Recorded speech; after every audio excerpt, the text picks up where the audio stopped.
The Full Spectrum Podcast, presented by Champions and Legends. Champions and Legends produces hemp-derived CBD sports supplements for athletic preparation, performance, and recovery. This is the Full Spectrum Podcast with Big Data and Maverick. Big Data, awesome, great start. I love it. Welcome back. It's our third podcast. How are you feeling about it? You feeling good? Do you feel like this partnership is molding into greatness? I think we got like a little Mahomes, Tyreek Hill kind of thing going on. I think we do actually. Who do you want to be? Do you want to be Tyreek or do you want to be Mahomes? Well, obviously Mahomes. Come on. Yeah, let's get. You know what? I think you're a little more elusive in the pocket. I'll be Tyreek. I'll fly down the sidelines. No problems at all. I love it. Listen, you know what? As you were going through your spiel, I gotta say something. Every time you bring up the beautiful people at Champions and Legends, and you talk about that amazing CBD oil, you know, I think about two people that are part and under the Champions and Legends banner. I think about Sarah Sigmund's daughter, and I think about Pat Vellner, CrossFit athletes that are just revolutionizing, changing up the game. Just last June, only a couple of months ago, they came first and second respectively in the Rogue Invitational. They're cleaning it up. Why? I don't know. Listen, every time I talk to somebody that's in CrossFit, the two things that I always hear about is A, how hard it is. Number two, I'm always injured. I never hear that from these two. The fact that they're part of the CBD family over at Champions and Legends, I don't know. Do you find it a little ironic? I find it a little... There's something there, Mitch. There's something there. There's something there. That's what I was thinking too. Listen, we got to get going because the CEO the other day told me time is money. And he said, you got to get going. I don't want to hear any more of your guys' banter. Get into the nuts and bolts of everything. And I said, okay, relax. What are you getting so upset for? What a crazy weekend of sports. We had NHL is over. Okay, we might talk about it, might not, but NHL is over. There's MLB playoffs just started today. There was NFL week 3, of course. And then the big fight. No, I'm not talking about the UFC card that happened on the weekend. I'm talking about what just happened like mere minutes ago. The Biden-Trump situation. Unreal. Punches were thrown. It was fantastic. But let's get into what everyone wants to hear about. And that's the big sport that starts tomorrow. NBA Finals. It's the Los Angeles Lakers versus a team that I don't think a lot of people would have had in their future bets. And if you did, hey, you're either a Vegas prognosticator or you're living down in the Caymans because you can tell the future. It's the Miami Heat. Crazy storyline. I love it. Big Data, tell the world why this is an epic finals. What are we expecting? And you know what? Because you are the Big Data, throw in who's going to win this all. Well, Maverick, first of all, can you believe this historical perspective? Last season, the LA Lakers finished 10th in the Western Conference. The Miami Heat finished 10th in the Eastern Conference. And they're in the NBA Finals this year. Pretty remarkable. Why is that? Yeah. Well, there's the Brow showed up in LA. Yeah, that's the true. Butler showed up in Miami. Yeah. And both these teams got transformed. Now, I'll say, Laker fans... they're a bit of front runners, Laker fans. They didn't have the hardest way to the finals, but they took care of business, and that's all you can do. The Heat, they knocked off the number 1 seed in the league, Giannis and the Milwaukee Bucks. So you got to give it to them there. They knocked off the upstart Celtics. That team had a little bit of magic going for a bit, so. Well-deserved by both teams. The big storylines are going to be, obviously, Lebron used to play in Miami. There was a bit of falling out between him and Pat Riley when he went back to Cleveland. Pat thought, hey, we have a good thing here. Why are you blowing it up? LeBron said, right. I don't even care what you have to say. I'm leaving. And there's a little hard feelings there. There's some hard feelings between those two. So now that's kind of an underlying storyline of the series. Both of them want to win so bad. We'll see how that manifests itself. A big one is Bam Adebayo. one of the most improved young Yeah. big men in the NBA.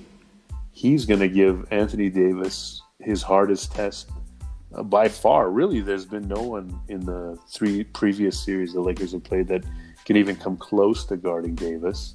Bam will be the best defender he's seen at this point, probably for the whole season. I think Bam's going to do a really good job defending him.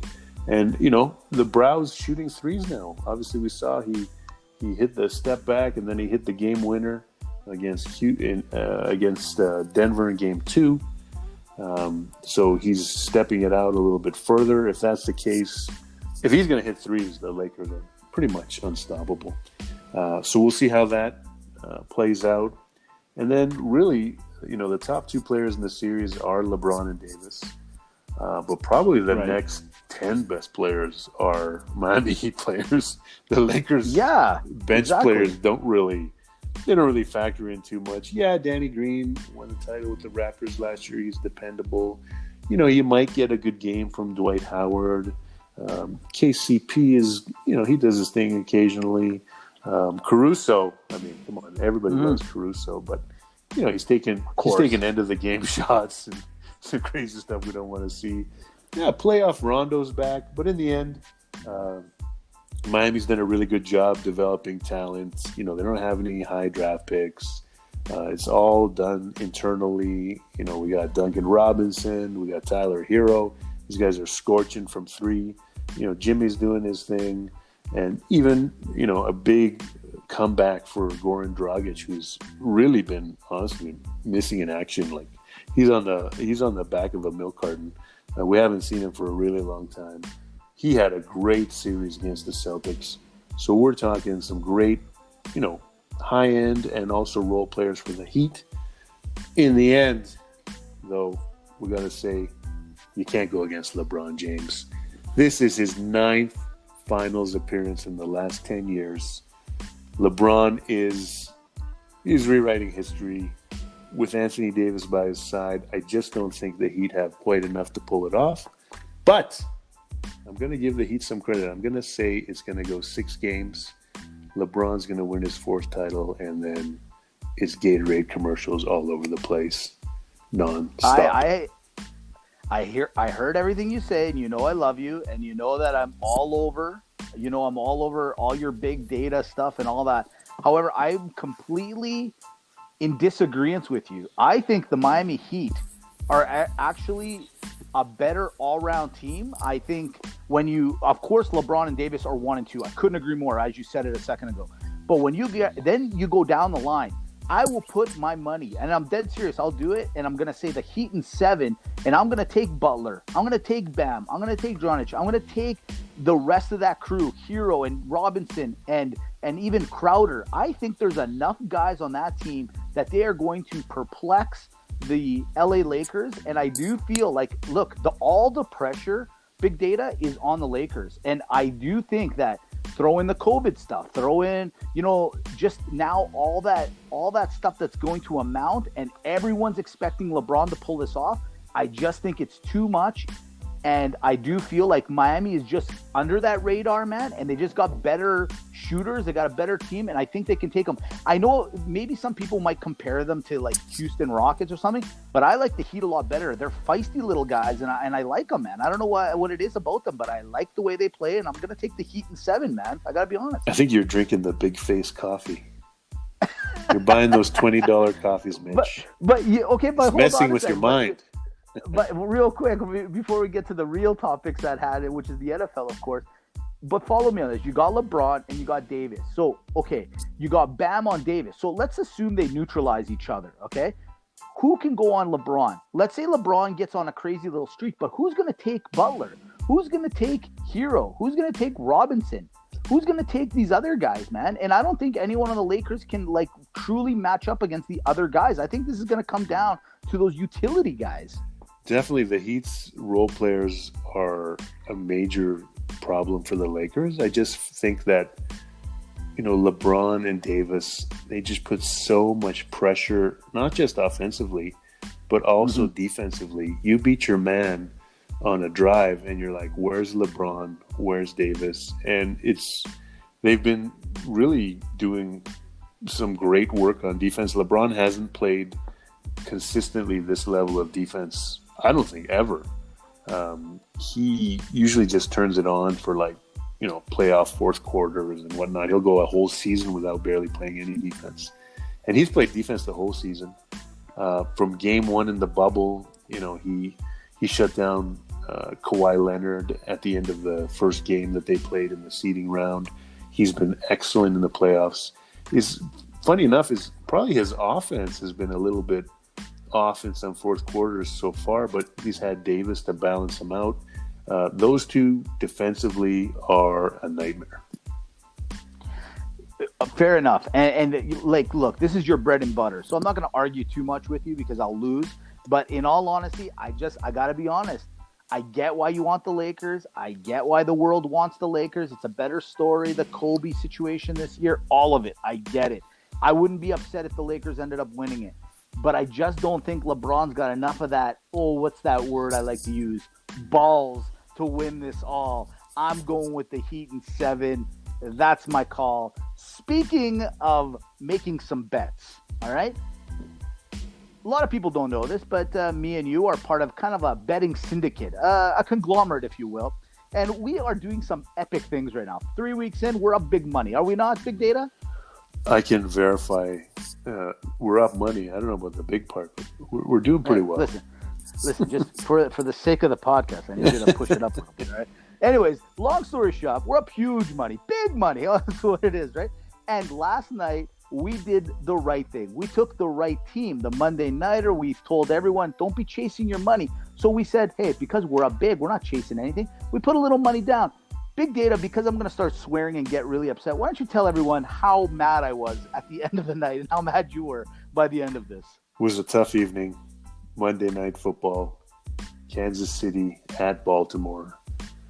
It started off like a dream. And just a little background. The whole world did what we did, and we knew the whole world was doing it. We didn't want to go against the whole world. Everyone was taking Kansas City money line. Everyone was taking the over. Depending when you got it, 54.5, 55. In the end, didn't matter either one. For the over, just a great start to the game. Lots of points. We were looking at 30 plus points in the first half. Everything's going well, except there was one thing bugging me. The assassin of the over, Harrison Butker. Yeah. Missed an extra point. A kicker. Missed a field goal in the first half. And I thought to myself, you know what? This is not good because it's a high over. It's 54.5. You need all your points. Right. You need them all. And then we get to the end of the game. It's 54 points. And Andy Reid decides, hey, I don't want to show up my friend John Harbaugh. We used to coach together in Philadelphia. He used to be on my staff. I'm not going to show him up by kicking a late field goal. I'm going to destroy the integrity of the NFL game. And I'm just going to throw the ball on a fourth down, which it's wrong on so many levels. They can say whatever they want. We're not playing for the bettors. We're not doing this. We're not doing that. Guess what? When you make these kind of moves, you are ruining the integrity of the game. Now I'm thinking to myself, does John Harbaugh's nephew have money on the under? Exactly. Does Andy Reid's butler have money on the under? Why are these guys trying so hard to keep the score under? It's so crazy, man. And how many times have you heard this? Where the guys are like, we don't read the headlines. We don't know what the spread is. Bull crap. You guys know exactly what it is. And I still, look, I don't think anyone's missing shots or missing field goals or anything like that at all. But, man, it is, I'm not a big conspiracy guy, Big Data, but you have to admit, the guy that is automatic, even the commentator, when he missed the extra point, was like, oh, he missed. The dude doesn't miss. It's so weird to me that one kick literally wrecked the whole game and millions, and dare I say, even maybe close to billions of dollars that were bet on the game because everyone bet on that game. And we'll talk about it. Guess what? You know what?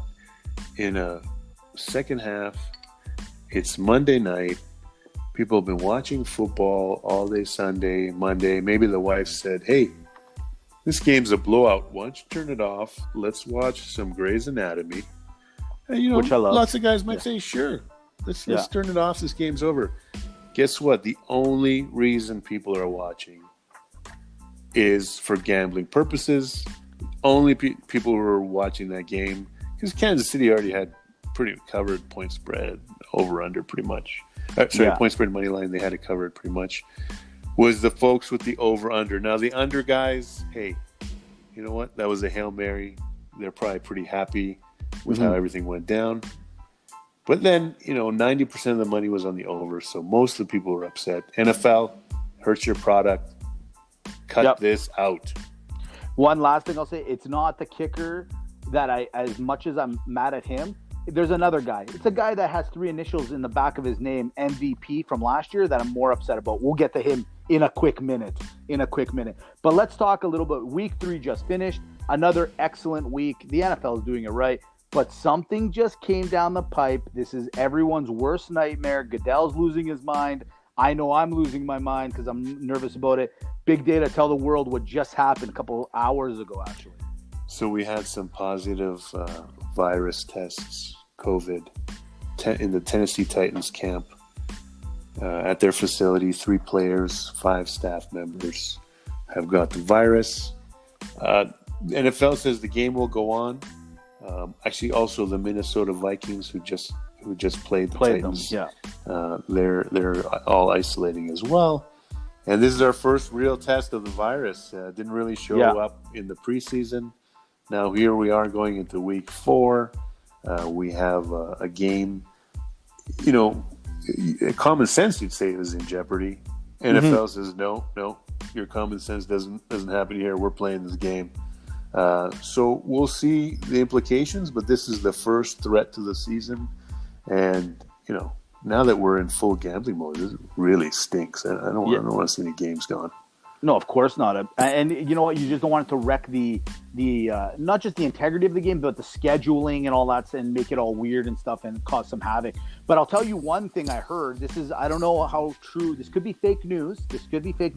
But I heard Mitch Trubisky is actually trying to get Nick Foles to be traded to the Tennessee Titans as we speak. That's what I just heard coming down the pipe. I just heard it. But obviously I'm joking, but here it is. The big story of the week, Nick Foles comes off the bench with just under 6 minutes left in the game against the Atlanta Falcons and pulls off a crazy win again. 2 weeks in a row, the Atlanta Falcons have literally dropped the ball, have literally decided that, hey, we're about to win this and we're just going to give it away. Big Nick gets in there, takes care of business. Mitch Trubisky is now on the bench until further notice. Big data, what did you think of that? Like, is this guy blessed or something? Like, what's going on with this guy? Maverick is the greatest backup quarterback since Jeff Hostetler. Isn't that the truth? Yeah, exactly. And if he starts growing a mustache like that, that'd be awesome. Now, here's the thing I heard. The other day, I heard that the organization WHN, I'm not sure if you're familiar with them, We Hate Nick Group, who's headed up by Wentz. He's the founder and president of it. Also, Mitch Trubisky is now a member. And then also David Caldwell, who's the GM for the Jacksonville Jaguars, who ended up giving them $88 million last year and then giving them to the Bears this year. Also, these are the 3 founding members of this organization. They're all looking to get rid of this guy somehow, some way. But there's got to be something to be said about a guy that can come off the bench. Look, the NBA actually gives an award for a guy, the 6th man, right? Why is the NFL so weird about giving Nick Foles an opportunity to come off the bench, or maybe other quarterbacks? Maybe some guys are just better off the bench, man. I don't know. It's kind of weird. Nick Foles, he just wants to get into the action for a limited amount of time. You don't want to make him your starting quarterback for the whole season. He's proven too injury prone. You just save him for when you need him. You down 21 points, bring in Nick. You need to make the playoffs, bring in Nick. You need to win the Super Bowl, bring in Nick. Bring in Nick. Yeah, I like it. I love it. And you know it's the main thing too we have here is we have the, we were talking about this earlier, Mitch, the distracted boyfriend meme. Yes. You've got Carson Wentz. Yeah. Carson Wentz is staring at the Eagles fans. Why aren't you paying attention to me? How can you keep looking over at Nick Foles? I'm here. I'm the boyfriend. Come on. Well, dude, for $126 million, you would think that the entire Philly organization does watch everything Wentz does, and they do. But when you literally tie the Cincinnati Bengals this weekend, and you're 0-2-1 now instead of 0-3, don't you kind of feel like, if you're a Philly fan, I'd be exactly like that meme. I'd definitely be looking back and seeing, I had that one time. I had it at one time. Why'd I let it go? It's ridiculous, but there was one even more ridiculous coming out of the NFL last weekend. Yeah. Tell the people what came down the pipe. So, like everyone else, it was actually the week 2 game. Chargers were getting ready to start the game, and all of a sudden, the rookie quarterback, Justin Herbert from Oregon, all of a sudden he becomes a starter. No one saw it coming. Yeah, Kansas City game. And you're like, well, what's going on? And they're like, well, Tyrod Taylor, something happened to him in the warm-ups. He's got a chest injury. And I'm thinking, a chest injury? Like, you have a heart attack? Like, what a horrible thing happened to Listen, this happens to me quite often. I do a lot of push-ups really fast, and what happens is I get very tight very fast. Sorry. I was trying to explain what happened. But that's not what happened to him, though.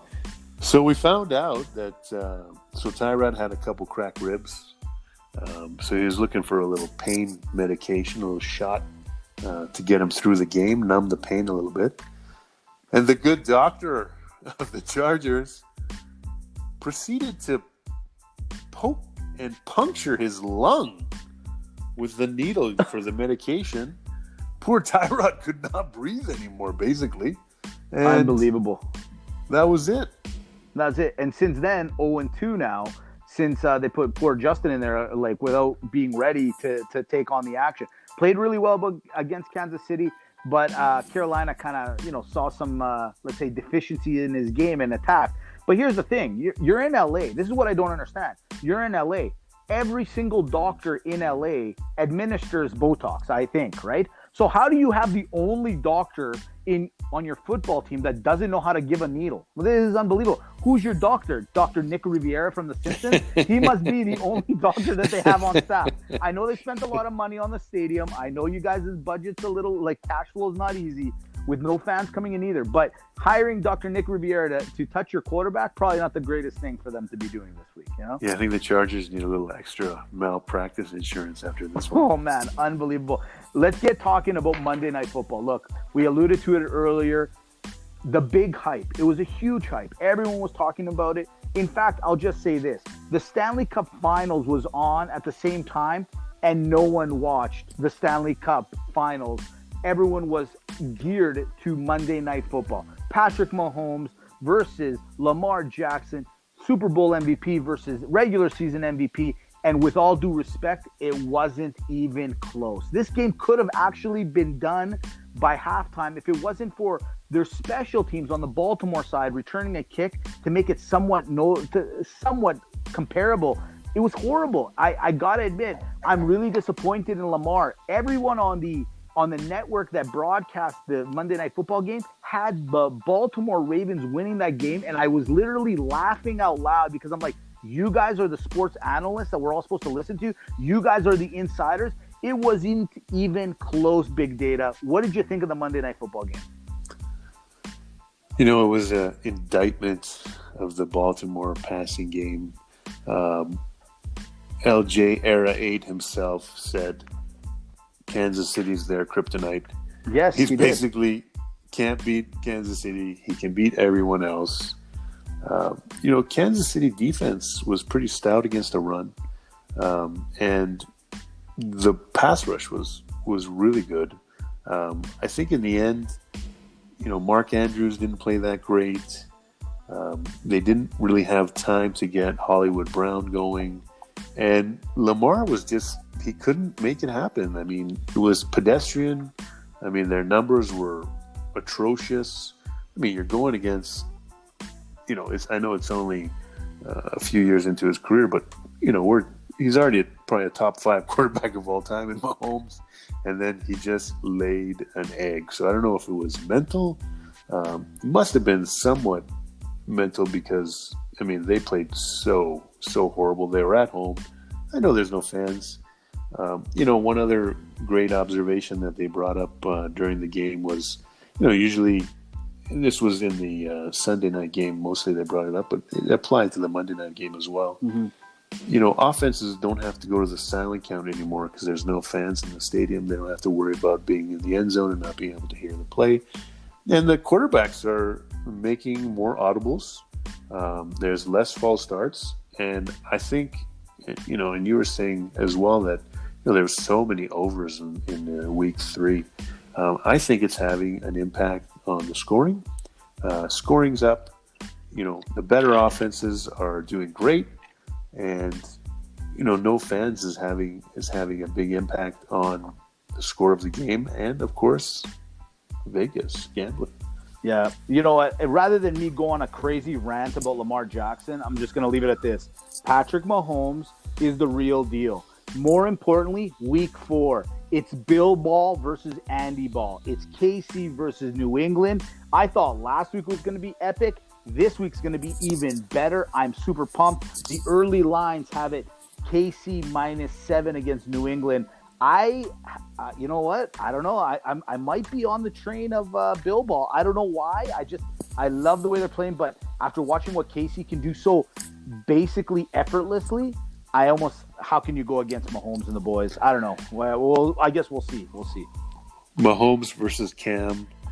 I mean, just the thought of any team being that big a favorite in New England is just so foreign for the last 20 years of Bill Ball. Isn't that true?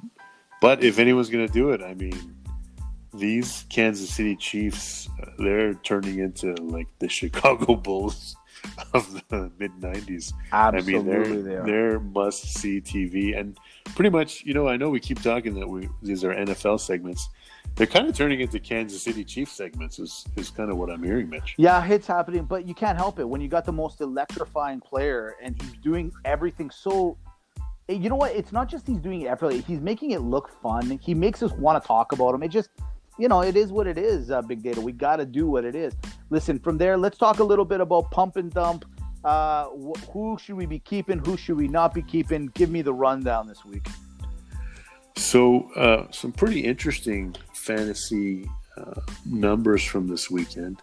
The kind of a group of 4 quarterbacks have kind of emerged for your top QBs. So those lucky folks out there who have Russell Wilson. Fantastic. He's number 1.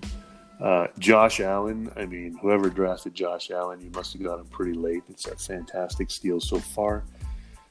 Dak Prescott, fantasy-wise, has been just fantastic. And Mahomes is now the 4th in the fantasy scoring. I mean, he's 4th, like with a bullet. I think he's probably going to pass everybody else. And then the bottom of the QB barrel.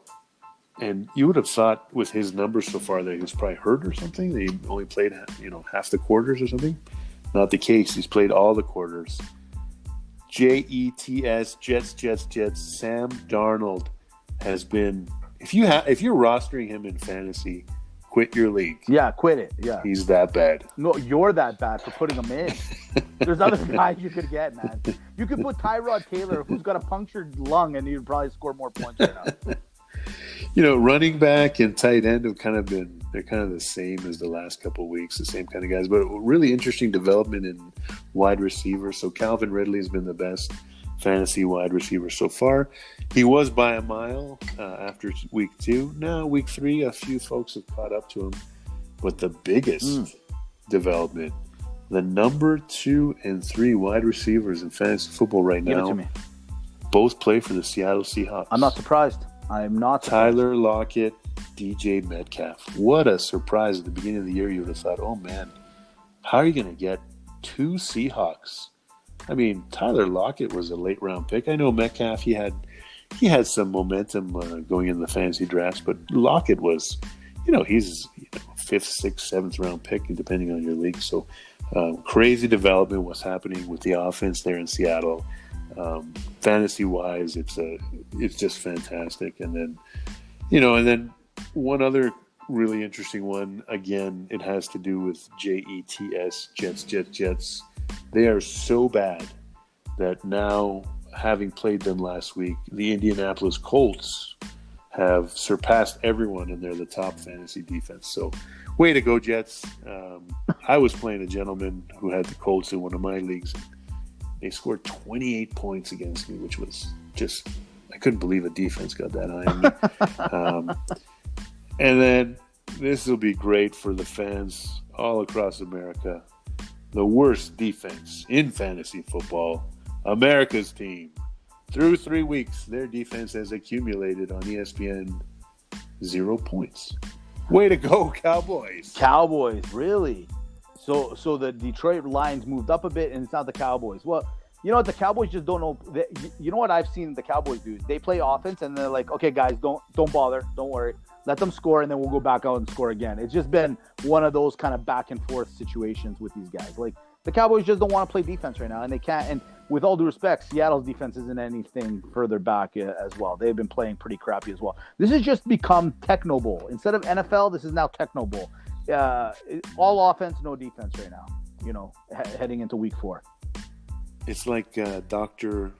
Nick Riviera as the defensive coordinator or something. It sounds like he is the team position for everyone. Yes, it's getting to that point, especially for the defensive side of the ball. Yeah, exactly. Absolutely.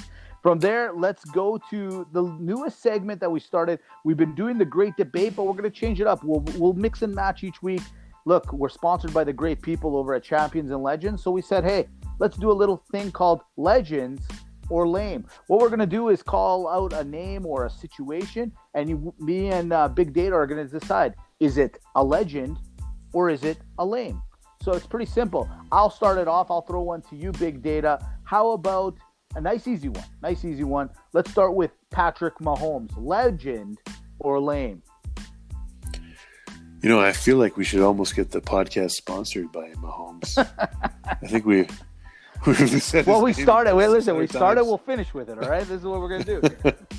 Of course, he's a legend. Come on. All right. How about I'll give you another one just before you get yours thrown over at me. I'm gonna throw this one at you. What about a little Stephen Nash? Legend or lame? Well, I mean, that's 2-time MVP. He changed the game of basketball with the 7 seconds or less sons. You gotta go legend with Steve Nash. All right. What do you got for me? What do you got? Throw me at me. Throw me at. Well, speaking of the Lakers, let's go back a little bit in Lakers history. I'll give you a couple names here. Sure. Let's start with Robert Horry. Oh, beauty. Listen, any guy that can win you how many does he have? 7 championships? And he's got like 9 fingers. I think he's missing a digit. Is he not? That guy's legend, man. 9 digits and 7 championships. Legend. All day legend.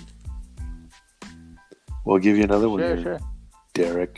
Derek Fisher. Listen, the thing is, I love the fish. I do love the fish.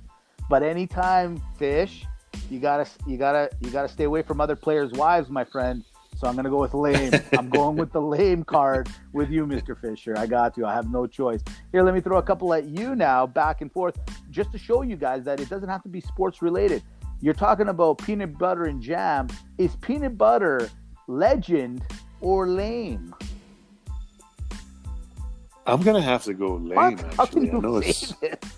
I know it's an unpopular opinion, but I'm almond butter all the time now. Almond butter? Buddy, how does almonds get butter out of it? Like, what is going on in this world? I can't figure it out. You know what? I don't want to talk about it. You know what you did? You're baiting me and you're getting me all heated as we've already gone over the allotted time. The CEO is pulling out his hair. He's pulling out his hair right now going, how are these guys not following protocol? All right. I'll give you one last one. Here it is. Legend or lame? All right?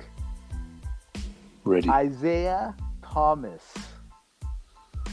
Oh, I thought you were going to say Isaiah Ryder. Oh, no. Okay, well, I'll give you that one too. But Isaiah Thomas first. Isaiah Thomas, these days we're going to have to discount all he did at Indiana, all he did with the Pistons. just because of the New York Knicks. What a horrible job he did. And, he had some lawsuits against him. So I'm going to have to go lame. You got to go. How about the fact that no one likes him? How about the fact that you were one of the best players, but no one wanted you on the dream team? You got to be lame. You got to be that lame guy. There it is, ladies and gentlemen. That's our segment. It's Legends or Lame for podcast number 3. I think we got our point across. Thoughts? We did in an awful long amount of time. We got our point across. Absolutely. It wasn't that bad. He can't be that upset about it. We had a lot of listen. You can't just talk about Mahomes for 1 second. I'm just kowtowing to the CEO. Yeah, the CEO's going to be pissed. Don't get me wrong. But the point is that Mahomes is that great. We had to throw in a couple of extra, extra minute or so. It's not a big deal. He's legendary. He's legendary. All right, everyone. Have a great week. Thank you very much again for downloading and listening. And we will talk to you guys next week. Thanks for listening.